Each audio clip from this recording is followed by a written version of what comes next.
Jadi ilmu syariat. Kenapa? Nah, ini coba perhatikan. Sayyidina Isa kenapa dianggap anak Tuhan? Bahkan dianggap sebagai Tuhan. Nabi Isa itu menampilkan atraksi depan orang perbuatan-perbuatan itu ketuhanan.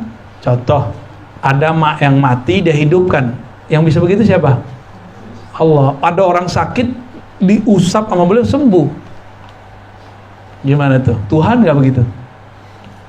Lagi main-main begini, lagi remaja nih beliau, masih remaja, masih anak-anak, teman-temannya ngerjain dia. Terus saya bilang, kamu jangan begitulah, saya tahu isi rumah kamu semua. Di pojok sini ini, kamu naruh ini di sini, semuanya dibaca oleh Nabi Isa. Mereka kemudian kaget. Nah, teman-temannya inilah yang kemudian menjadi hawariyun. Tapi cerita yang berkembang keluar, Nabi Isa titisan Tuhan. Jadi Nabi Isa, beliau ini adalah prototipe syariat yang mohon maaf belum jadi disempurnakan. Maka disempurnakan oleh Rasulullah SAW. Beliau udah keburu menampilkan hakikat. Nabi Isa, ya, kan beliau punya dua sisi nih, sisi zahir, sisi batin. Udah terlanjur menampilkan yang batin. Batinnya Nabi Isa pantulan sifat-sifat Allah semua. Maka orang mengira Nabi Isa itu Tuhan. Nah, ini bahaya. Karena orang-orang yang sudah lebur batinnya dalam batinnya Allah, berarti dia sudah tidak ada, yang ada cuma batinnya Allah. Kalau dia berkalam, kalam Allah. Dia bilang kun, jadi. Dia bilang hidup, hidup. Mati, ya mati.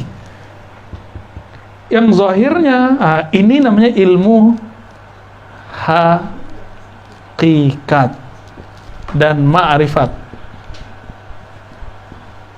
Kalau ini syariat dan tariqat, ya, kayak gitu cara ininya. Dalam ilmu syariat, Nabi Isa belum sempat, tapi sisi hakikat ma'rifatnya sudah keluar.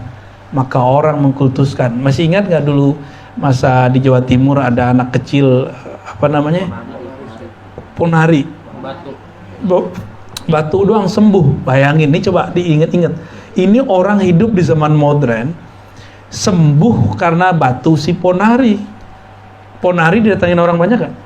Santri loh yang datang. Dan ada mantan kiai. Ya dia datang udah jadi mantan dia udah. Itu cuma batu. Gimana kalau sosok orang?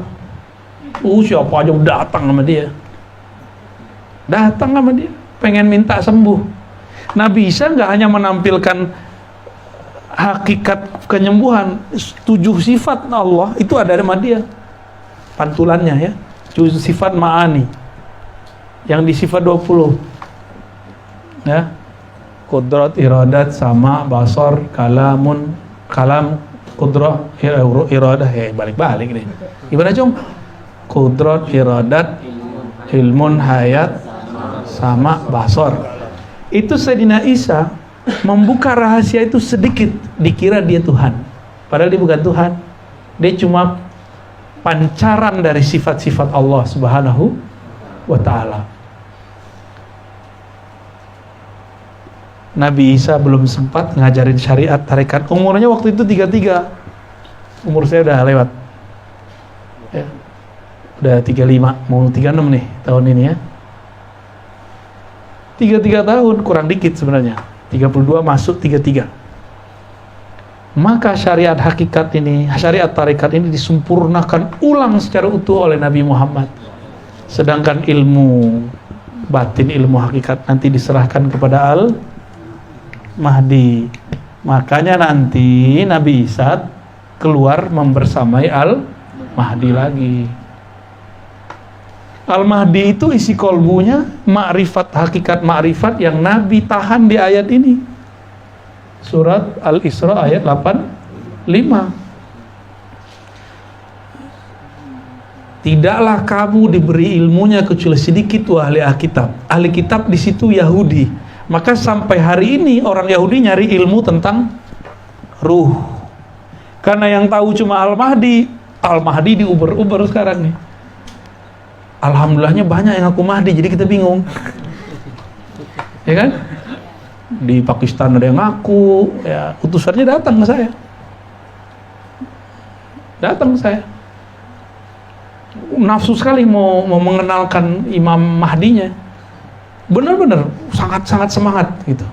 Ya, waklum sih ya, orang euforia ketemu imamnya ya. Ngomongnya gini, saya bukan ahli agama, tapi kalau Ustadz nggak ngerti tanya saya. Lucu nggak? Bagi saya itu lucu bener tuh. Jurusan saya nggak inget dia jurusan apa sih. Yang penting dia umum. Saya nggak ahli agama. Ini mimpi-mimpi dari imam kami. Ada hadisnya, ada ayatnya. Kalau Ustadz nggak paham tanya saya. Loh, saya ini pakar takbir mimpi. Ente takbir mimpi apa? Ane takbir. Ya, insya Allah. Insya Allah, itu ilmunya bersanad, itu ilmu takbir mimpi, nggak boleh nggak bersanad. Ya. Malah ngomong itu saking semangat itu. Bagi saya, oh begini ya orang semangat kalau ketemu Imam Mahdi. Sampai lupa adab kepada ulama, kepada guru, kepada ustadz, kepada syekh. Jurusan umum menggurui guru. Ya saya senyum-senyum aja ya, nggak apa sih. Ya, tapi yang semangat Bang Dik. Bang Dik waktu itu hadir ya, saya lupa. Jadi ahli kitab alias Yahudi, kalau sekarang kaki tangannya Yahudi ya intelijen mereka saya nggak ngerti deh ya. Kalau kita urut-urut aja ya, mereka lagi nyari ilmu ruh. Beda dengan itu Agi, bininya namanya ruh.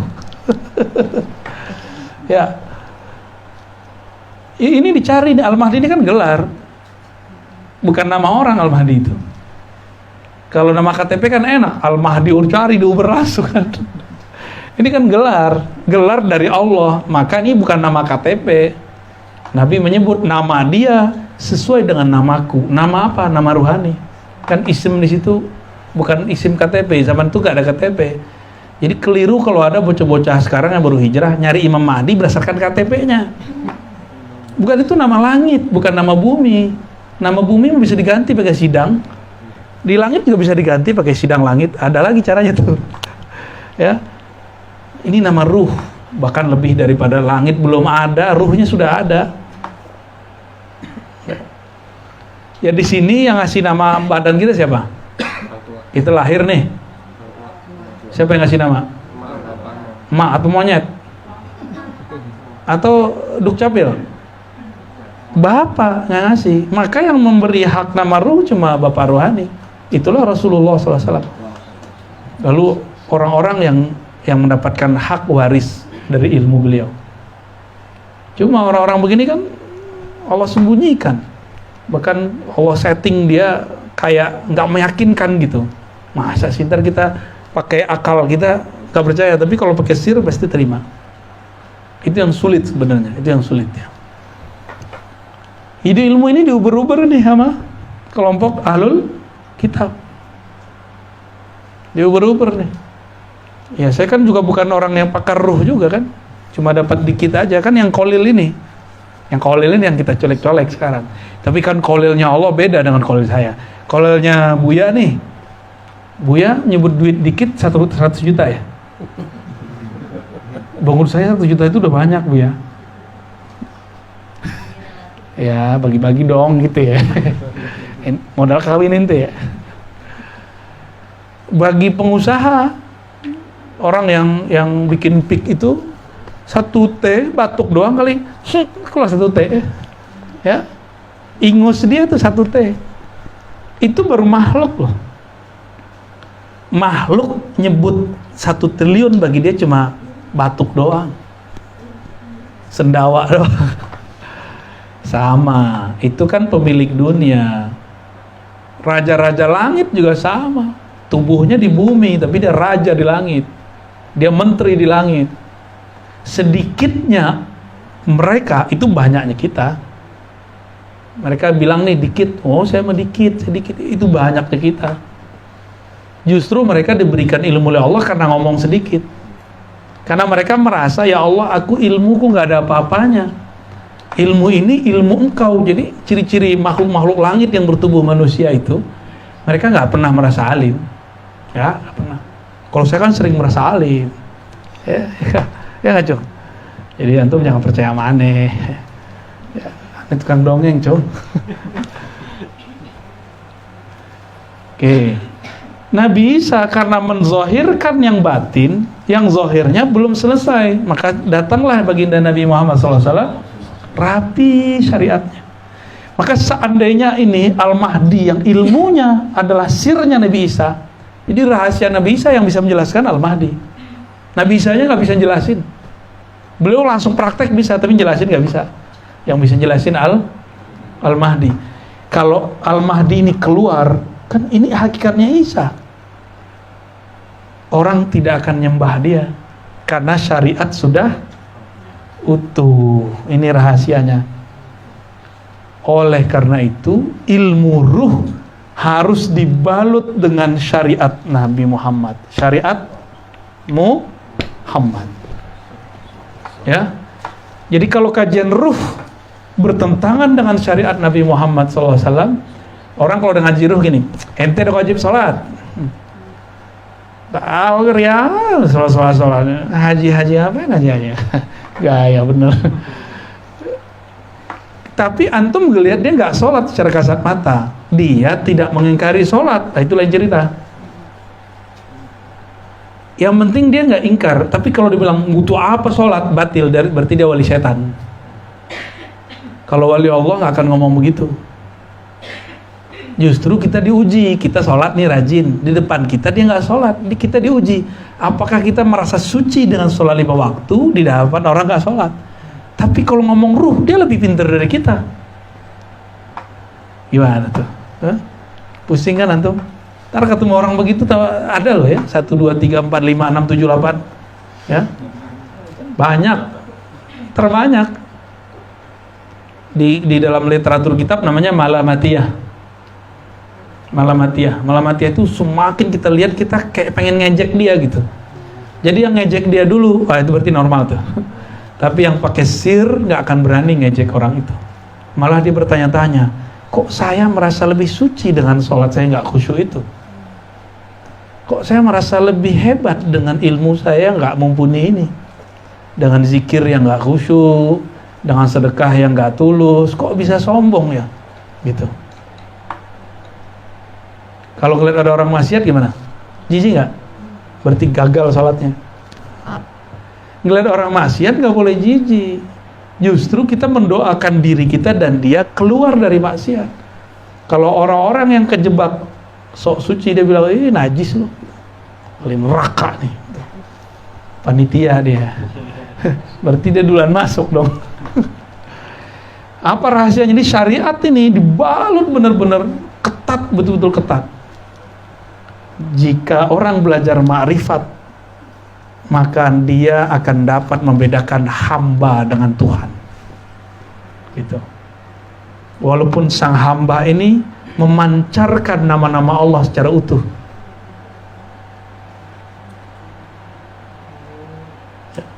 Kalau Al-Mahdi itu isi rohaninya adalah qalbu Rasul, seharusnya ma'rifat dia lebih tinggi dari Nabi Isa kan? Cuma musuh akhir zaman namanya Dajjal, itu musuh para nabi, maka nggak boleh Al-Mahdi yang bunuh dia mesti nabi, diturunkanlah Nabi Isa. Gitu kira-kira ya. Kan orang nanya, kenapa bukan Al-Mahdi yang bunuh? Al-Mahdi minta tolong ke Nabi Isa, nih pedang saya kamu pakai. Nabi Isa ternyata sudah mencoba untuk melawan Dajjal, nggak bisa. Dikasih pedang oleh Al-Mahdi baru bisa bunuh. Yang sakti siapa? Yang ngasih pedang dong, bukan pedangnya. Kalau pedang mah, mau pedang hebat nggak bisa make, sama aja bohong. Oke. Jadi kenapa Nabi Muhammad tidak menampilkan kesaktian yang banyak? Supaya orang-orang tidak menyembah Nabi Muhammad Sallallahu Alaihi Wasallam. Kenapa beliau ngelakon ya, mau ngeluarin air susu dari jari? Beliau harus ngambil dulu kambing yang kurus yang nggak ada susunya. Perah-perah keluar air susu. Zohirnya dari kambing, tapi sebenarnya dari tangan beliau. Kan tangannya bisa ngambil ke surga. Jadi tangan beliau ini printnya surga. Fingerprint masuk surga dari tangan Nabi semua. Beliau tinggal ya secara batin cukup meminta kepada Allah pemilik surga, karena kuncinya ada di beliau, ya tinggal bolak-balik. Itu air susu di saat hijrah. Itu pertama kali tuh Nabi ngeluarin. Kenapa saya berani bilang bukan dari kambingnya keluar, tapi karena berkah dari tangan Nabi pindah ke dalam kambing, baru keluar. Dalil kuatnya mana? Nih, ketika Nabi perang bersama para sahabat, air habis, bener gak?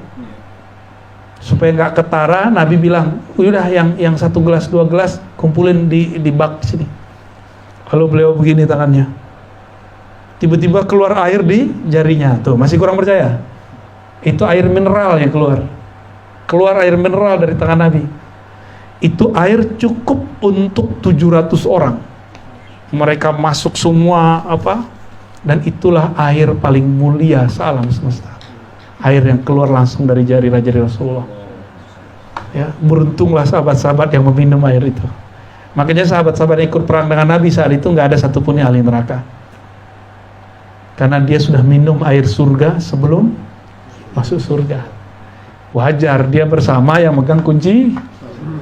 Tapi Nabi ngelakonnya, Masya Allah. Nabi itu kan ngelakon jadi Muhammad bin Abdullah, si anak Abdullah, anak Dullah lah kira-kira gitu. Ya, gang Mekah gitu ya. Gimana Cung? Ente bisa bahasain nggak Cung? Gang Mekah, anaknya Bapak Dullah. Ya gitu Cung. Iya, cocok logi. Bener cocok Cung. Nabi tidak diizinkan mengeluarkan air khamar dari tangan, karena khamar masih haram di bumi. Ya. Termasuk madu belum. Nabi cuma kasih syarat, kasih madu gitu aja. Ya, bisa gawat kalau air madu keluar dari jari-jari Rasul kan. 4 sungai di sorga.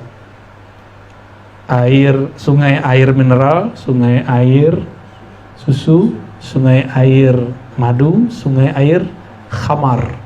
Khamar ternikmat tapi nggak bikin mabuk. Apa tuh namanya yang air orang Korea tuh dari air beras? Soju. Itu aja yang non alkohol udah enak banget. Saya bayangin kalau tuanya di atasnya soju, kayaknya enak ya. Ya. Itu kan bayang-bayangan aja. Alhamdulillah dari dulu nggak pernah minum tuh, alhamdulillah. Ya. Tapi ada godaan ke sana sih ya. Rasulullah SAW itu ditangani semua tuh. Terus yang kelimanya apa dong? Ya kelimanya fingerprintnya, al-haudnya di situ, telaganya Rasulullah Sallallahu Alaihi Wasallam. Ya. Dari mana kita paham ini? Yang ngantor sekarang nggak bisa masuk kantor kalau kantor tertentu ya, kalau nggak pakai fingerprint. Allah itu kasih imitasi surgawi di zaman modern, dikasih imitasinya aja gitu. Kalau harus pakai kartu card baru bisa masuk akses, ya kan? Ada game-game bagus tuh di pusat studio game, kita harus beli dulu kartu card, ya, harus diisi kreditnya baru bisa main. Itu kan surga khayali, surga imajinasi. Kalau mau antum bisa jalan-jalan main nge-game nanti di surga, kreditnya banyakin dong di sini, ya. Gitu. Ya. Nanti kayak di beberapa pusat-pusat game itu beli sekian dapat bonus sekian. Ya sama di akhirat juga gitu. Tapi itu kan untuk anak-anak. Maka surga anak-anak beda dengan surga wali Allah. Ya. Dia anak-anak tapi badannya umurnya 33 semua. Di sana kan umur kita sama. Yang berbeda adalah pemahaman dia mengenai Allah Subhanahu wa Ta'ala. Orang dewasa itu di sana jadi guru. Jadi orang di surga itu enggak hanya, mohon maaf, kawin, enggak. Makan, enggak. Orang di sana tetap ngaji ma'rifatullah, ngaji ruh. Jadi sampai ke surga, kita kan suka nongkrong ngopi-ngopi nggak? Bener, di sana juga ngopi-ngopi kan ada Qur'annya. Suka nge-mall kan? Di sana ada mall, aswaq, supermarket, mall-mall surga. Suka jalan-jalan kan? Sama. Di sana itu orang ya tazawarun, saling kunjung mengunjungi. Semoga yang kita lakukan malam ini mengunjungi rumah Umi Susi, Buya, ya.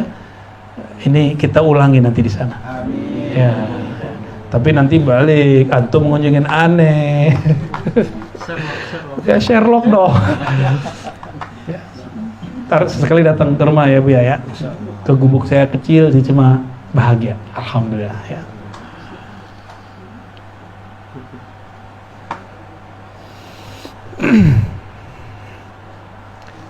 Ini baru pengantar, udah jam berapa nih?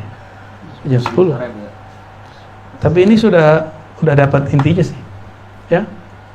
Jadi yang akan dicari, diuber-uber oleh ahlul kitab, termasuk orang-orang intelektual di kalangan muslim, itu ilmu tentang ruh. Dan jika ingin belajar ilmu tentang ruh, harus kuat akidahnya, harus kuat syariahnya. Kalau enggak nanti keblinger. Seperti kejadian di Aceh zaman dulu, mereka mengatakan zat kami zat Allah, sifat kami sifat Allah, di dalam diri kami ialah Allah. Jadi Tuhan dia Bu ya. Gaya amat, orang masih masih makan, masih kawin ya kan. Terus diajak sholat nggak mau sholat, ingkar dia mau sholat. Ngapain sholat? Allah kan ada dalam diri saya. Gitu ngomongnya. Kacau begitu. Ternyata di daerah Banten, daerah Cirebon ada juga zat ingsun, zat Allah. Gitu ngomongnya. Beda bahasa aja kan. Masalah itu pernah dibawa oleh Syekh Abdul Rauf As-Singkili, orang Singkel, itu dibawa ke Madinah. Lalu ditanggapi oleh guru beliau Syekh Ibrahim Al-Qurani, mursyid Thariqat Syatoria di Madinah. Jadi orang dulu belajar Thariqah ya di Mekah, Madinah. Sekarang ada Thariqah Mekah, Madinah?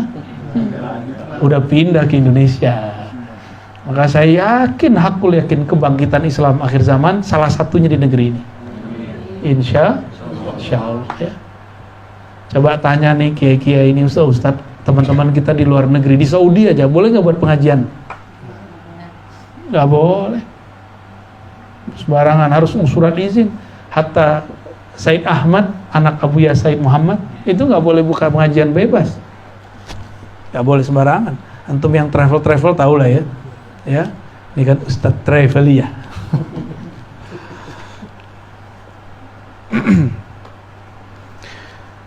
Nah, ini PR kita ke depan. Jadi kita harus mencari ilmu ini, ilmu tentang ruh ya. Dan kemarin kita sudah sebutkan beberapa, tapi ini dalam konteks Nabi Isa dan Al-Mahdi. Jadi Al-Mahdi itu hakikat yang terzahirkan, hakikat kolbu Nabi yang dizohirkan. Jadi isinya Al-Mahdi itu, isinya kolbu Nabi semua. Jadi kalau udah ngomong tentang ilmu ruh, itu yang dibicarakan tentang yang di kolbu Nabi dulu. Yang kata Ibnu Abbas, kalau aku buka nih isi kolbunya Nabi, kalian akan mengkafirkan aku. Karena syariat waktu itu sedang progres. Nabi baru wafat, masih goyang. Sampai muncullah kemudian 4 mazhab. Tahu kan 4 mazhab? 4 mazhab, lalu ada Imam Asy'ari, Maturidi. Udah pas itu berdiri, maka barulah ilmu ini tegak. Ya. Ada tahun 309, imam namanya Hallaj. Al-Hal 309. Waktu itu ilmu akidah belum beres, belum terstruktur. Kalau mazhab sudah. Kalau mazhab tahun 241 sudah 4 mazhab. Imam Ahmad bin Hambal atau Hanbali. Sedangkan tahun 309 itu kan udah lama tuh. Ilmu akidah belum mapan. Walaupun akidah salafus soleh ada yang benar. Muncullah kemudian ya tahun 300 ya, ini masa-masa ini 309 sampai wafat orangnya 324 dan satu lagi 303. Imam Asy'ari dan Maturidi. Imam Asy'ari 324 wafat, Maturidi 303. Berarti berapa tahun setelah Al-Hallaj? Al-Hallaj membuka ilmu rahasia ruh, langsung dia dihukum mati. Sebelum ini dikenal sebagai ulama. Ini dua orang ini, siapa tadi namanya? Asy'ari, Maturidi. Ya, dua imam ini. Dua imam ini masih lagi membangun pemahaman yang dia dapatkan dari ulama salaf, ulama terdahulu, dari Nabi, menjadi satu kaedah-kaedah akidah. Belum matang-matang benar itu. Udah ada ulama salaf yang kuat, tapi masih sifatnya private, personal orangnya sudah oke, tapi belum semacam pergerakan khusus. Maka Al-Hallaj ketika buka ilmu ini, dia langsung difitnah, merasa jadi Tuhan. Al-Hallaj. Tahun 505 wafat Imam Ghazali. Sebelum tahun 505, Ghazali ngomong apa? Seandainya aku hidup di zaman Al-Hallaj dan aku menjadi hakimnya, aku akan bebaskan dia secara mutlak. Ternyata hakimnya belum mengerti. Ini versi Imam Al-Ghazali. Nah, sekarang ilmu akidah Asy'ari Maturidi udah matang, udah mapan. Bahkan tambah sempurna di zaman ini. Maka ini udah siap, ilmu ruh akan siap-siap dibuka selebar-lebarnya. Ya, pelan-pelan lah. Doakan saya juga istiqomah. Insya Allah saya ikut khidmah menjelaskan ini nanti dari ilmu-ilmu yang kita ambil dari guru-guru kita. Ya, insya Allah.